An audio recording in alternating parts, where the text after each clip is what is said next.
Hello guys, তোমরা সবাই কেমন আছো? আজকে আমি সকাল থেকে কোনো ভিডিও আপলোড করতে পারিনি, কারণ আজকে আমি ডাক্তার দেখাতে গেছিলাম। তাই কারণে এই দেখো নারায়ণাতে আমি চলে এসেছি ডাক্তার দেখাতে। তো কদিন ধরেই তোমরা শুনছিলে যে আমার শরীরটা খুব খারাপ, তো ওই জন্য আজকে 9 দিন পর আমি ডাক্তার দেখাতে এলাম।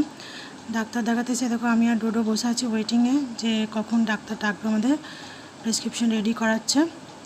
তারপরে বসে থাকতে থাকতে যখন ডাকলো তখন আমরা গেলাম।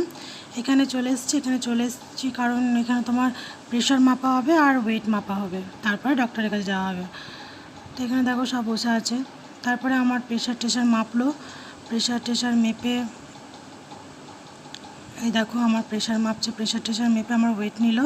তারপরে আমরা ঘুম থেকে উঠি, যেহেতু চলে গেছিলাম তাই সকালে কিছু খাওয়া হয়নি। আর ডোডো ওখানে স্যান্ডউইচ খেয়েছিল, আর আমি ওখানে স্যান্ডউইচ খাইনি। আর আমি দেখো একটা পেস্ট্রি নিয়ে এসেছিলাম, ওই পেস্ট্রিটা আমি বসে বসে খাচ্ছিলাম, আমার খুব ভালো লাগছিলো পেস্ট্রিটা খেতে।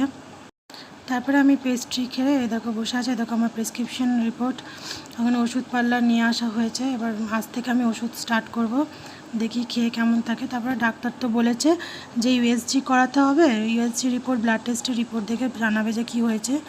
তো চলো এখানে ভিডিওটা শেষ করছি। Tata, bye bye. যদি ভালো লাগে তাহলে লাইক করো, শেয়ার করো, বাই।